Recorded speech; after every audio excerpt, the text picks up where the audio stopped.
Hello class 11th। हम previous class तक बात किए थे अपना first chapter some basic concept of chemistry.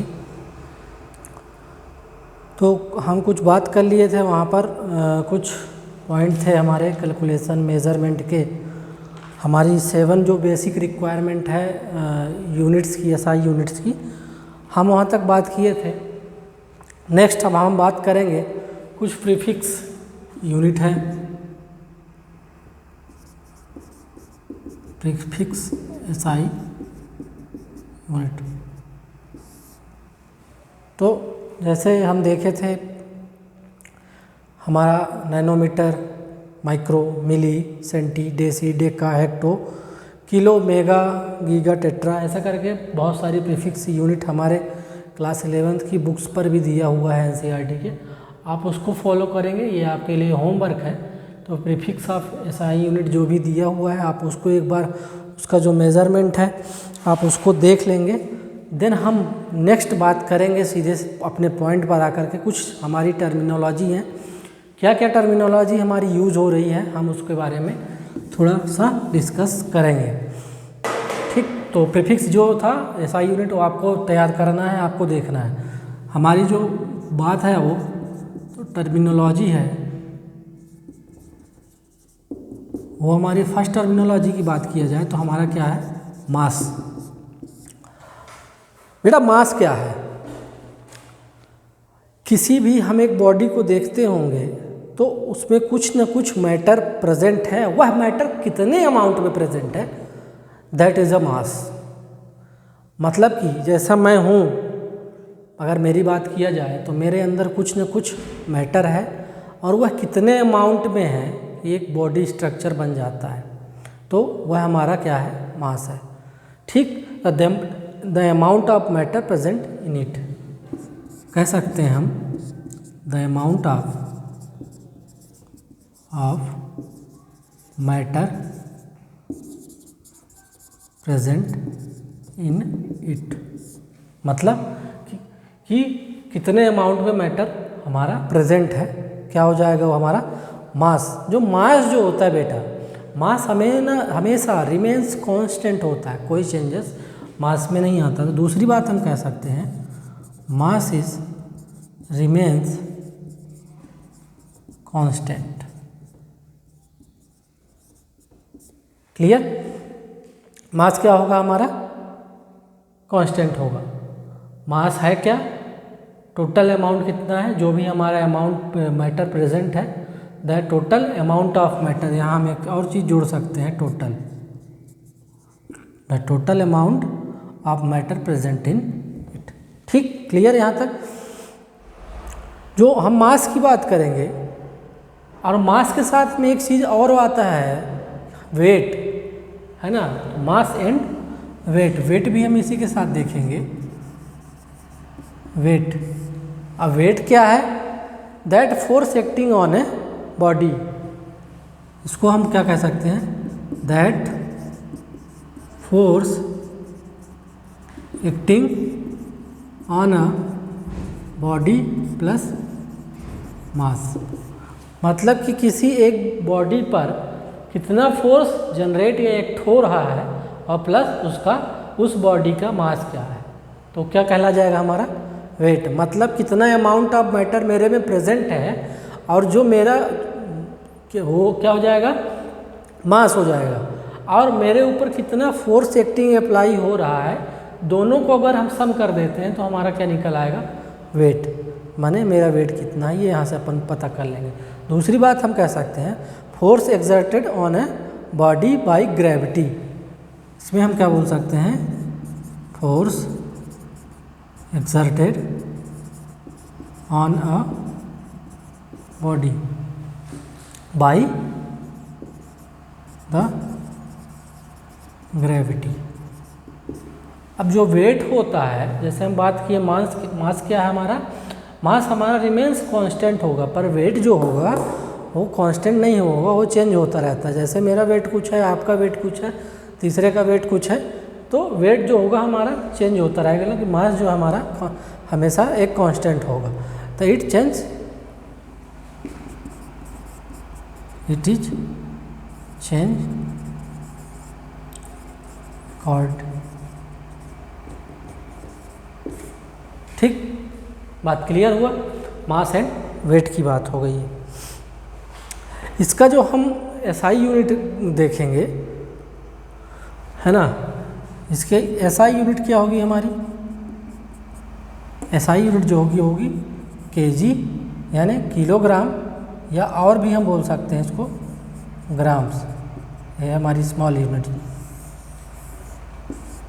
ठीक, तो एसआई यूनिट हमारी क्या हो जाएगी? मास एंड वेट की, केजी या ग्राम। तो इसका कन्वर्जन क्या होता है? 1 kg equal to 1000 gram. Clear बात यहाँ तक आपको? तो फर्स्ट टर्मिनोलॉजी हमारी क्या हो गई? Mass and weight. जो सेकंड हम बात करेंगे अब, क्लियर है यहाँ तक? सेकंड बात करेंगे हम, तो हमारा सेकंड में आ जाएगा क्या? वॉल्यूम। मतलब वॉल्यूम मतलब क्या कहलाएगा? हमारी कैपेसिटी। सेकंड जो बात करेंगे हम टर्मिनोलॉजी की, वो होगी वॉल्यूम। इसको हम किससे डिनोट करते हैं? वी से। ठीक, तो वॉल्यूम मतलब क्या होता है?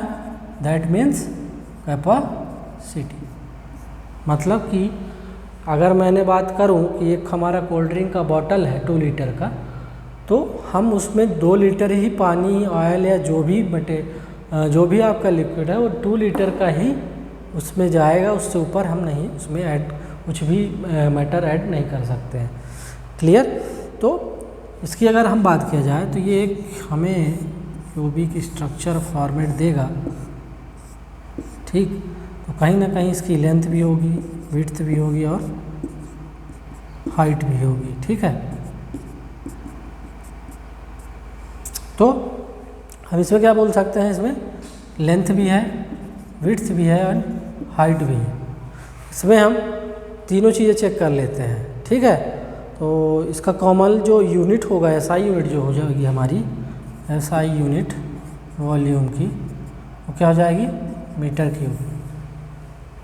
क्लियर आपको? एसआई यूनिट क्या हो गई हमारी? Metre cube. अब भी बराबर होता है 1 मीटर क्यूब। और हम इसको और कितने तरह से देख सकते हैं? इसका सेंटीमीटर क्यूब हो जाएगा, डेसीमीटर क्यूब हो जाएगा और आपका लीटर हो जाएगा, है ना। जैसे देखा आपने कोल्ड ड्रिंक की बात किया तो लीटर और मिलीलीटर। तो इसको कई तरह से हम देख सकते हैं।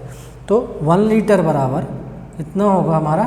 1000 ml। ठीक है, इसको इक्वल टू करेंगे हम तो ये क्या हो जाएगा? 1000 सेंटीमीटर क्यूब, या हम इसको बोल सकते हैं 1 डेकामीटर क्यूब। ठीक, सॉरी, डेसीमीटर क्यूब।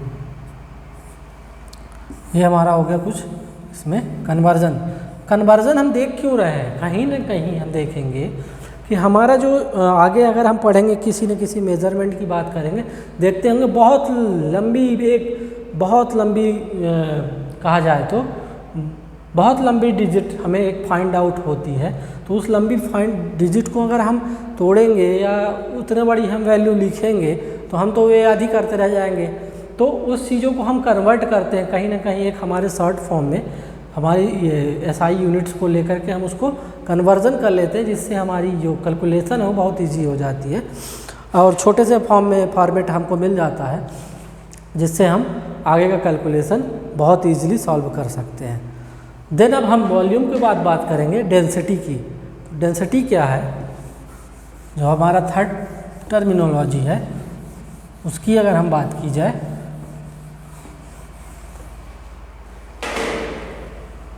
तीसरा टर्मिनोलॉजी हमारा क्या? डेंसिटी। डेंसिटी को हम रो सिंबल से शो करते हैं। ठीक है, डेंसिटी क्या है? Density is a mass by volume.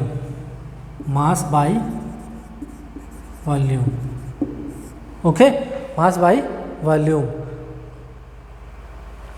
तो क्या बोल सकते हैं हम? रो बराबर rho equal to mass by volume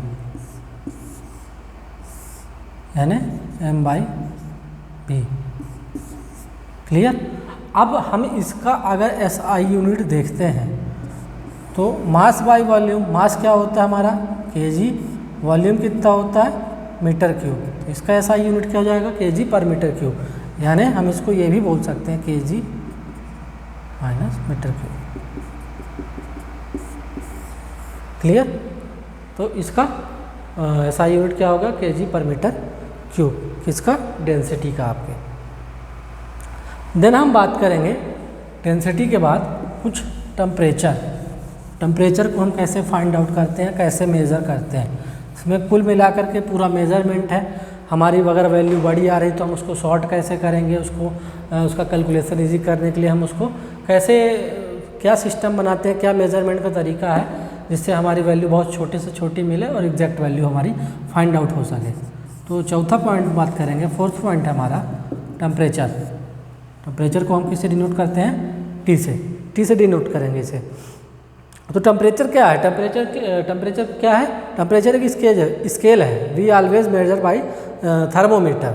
ठीक, टेम्परेचर इज नथिंग बट जिससे हम एनर्जी या हीट को क्या करते हैं, मेज़र करते हैं। दैट मेज़र एनर्जी और हीट बाय द थर्मोमीटर,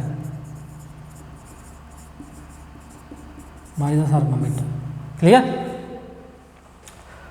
अब इसकी जो SI यूनिट होगी वो कहीं ना कहीं क्या होगी, SI यूनिट केल्विन, बताया था ना आपको मैंने, केल्विन जिसको डिनोट करेंगे हम कैसे। 7 रिक्वायरमेंट जो थी हमारी बेसिक यूनिट थी, तो मैंने वहाँ आपको दिखाया था कि टेम्परेचर को हम केल्विन से डिनोट करते हैं, है ना। तो केल्विन जो है इसकी SI यूनिट हो गई। पर हम देखते होंगे कहीं ना कहीं हमारा जो थर्मोमीटर है, तो थर्मोमीटर जो है वो कहीं ना कहीं कुछ ऐसा होता है ना, उसमें कुछ मरकरी भरा होता है। ये देखते होंगे हम कहीं ना कहीं डिग्री सेल्सियस पे होता है, और देखते होंगे कहीं ना कहीं ये क्या होगा, फ़ारेनहाइट पे होता है। तो जो डिग्री का होता है, डिग्री का हमारा देख लें अगर, तो ये हमारा क्या हो गया, मान लीजिए माइनस पॉइंट है, ठीक, ये 0 डिग्री सेंटीग्रेड है। तो जो 0 डिग्री सेंटीग्रेड है वो कहीं ना कहीं कितना होगा, 273.15 हमारा मिनिमम, ठीक। लेकिन जो फ़ारेनहाइट की अगर हम बात किया जाए तो ये कितना होगा, 32 और 273 इज इक्वल, ठीक है। मान लीजिए ये हमारा बॉइलिंग पॉइंट है, तो बॉइलिंग पॉइंट में अगर हम बात किया जाए तो ये मैक्सिमम कितना होगा, 212 फ़ारेनहाइट, इसका मैक्सिमम पॉइंट है, ठीक है। अब इसका अगर हम कन्वर्जन करते हैं, अगर हम फ़ारेनहाइट का कन्वर्जन करते हैं, फ़ारेनहाइट का अगर हम कन्वर्जन कर रहे हैं तो क्या होगा, 9/5 मल्टीप्लाई 0 डिग्री सेल्सियस प्लस 32, ये हमारा हो गया इसका कन्वर्जन, ठीक। देन अगर हम केल्विन की बात करेंगे, केल्विन का अगर हम देखते हैं कि टेम्परेचर, तो K इक्वल टू कितना होगा, सेंटीग्रेड पर प्लस 273.15, ठीक। मान लीजिए हमारा जो टेम्परेचर है डिग्री सेल्सियस पर वो 100 है। एग्जांपल के तौर पे हम देखते हैं, मान लीजिए डिग्री सेंटीग्रेड इक्वल टू हमारा 100 पर बॉइलिंग पॉइंट है। तो अगर हम इसमें से फाइंड आउट करेंगे वैल्यू, तो 100 प्लस 273.15 तो कितना हो जाएगा, 375.15, ये कितना हमारा केल्विन में। अगर डिग्री सेंटीग्रेड पे 100 है तो हम केल्विन पे इसे इजीली इस फॉर्मूले से निकाल सकते हैं, ठीक। ये हो गई हमारी टेम्परेचर की बात। देन टेम्परेचर के बाद अगर हम बात करें तो कुछ अनसर्टेनिटी भी प्रिंसिपल होते हैं। अनसर्टेनिटी मतलब जैसे कि मान लीजिए मैं एग्जांपल के तौर पे समझाता हूँ आगे आपको। अनसर्टेनिटी ऑफ मेजरमेंट, माने मेजर करते समय हमें कुछ ना कुछ वैल्यू अनसर्टेनिटी की फॉर्म में भी हमें मिलेंगी, जिसे हम कैसे लिखें, क्या करें, है ना, वो चीज़ हमें नहीं पता होती है। तो अनसर्टेनिटी मेजरमेंट, अनसर्टेनिटी मेजरमेंट। अब देखिए, जैसे मैं बात करूं NaCl है हमारा, है ना, तो उसका क्या है, अगर हम इसका अगर रियल डाटा उठाकर देखें तो ये होता है 2.5050, ठीक, इतना क्या होगा ये ग्राम में। अब देखेंगे कि इसमें कुछ न कुछ अनसर्टेनिटी आ गई, जैसे 5050 का कितना आ गया हमारा अनसर्टेनिटी 50 की, ये हमारी अनसर्टेनिटी, ठीक है, 0.50। अब इसको हम कैसे हटाएंगे, क्या करें, क्योंकि ये कहीं ना कहीं हमारी वैल्यू थोड़ा अनसर्टेनिटी फॉर्म में है, इसी को हम क्या बोलते हैं, अनसर्टेनिटी वैल्यू। क्लियर। देन हम अब इसमें कुछ न कुछ साइंटिफिक नोटेशन की बात करेंगे।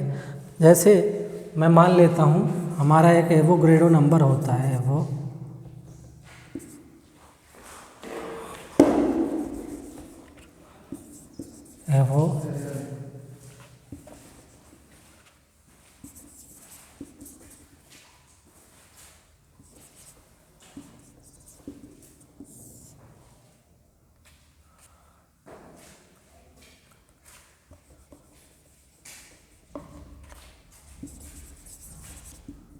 Avogadro number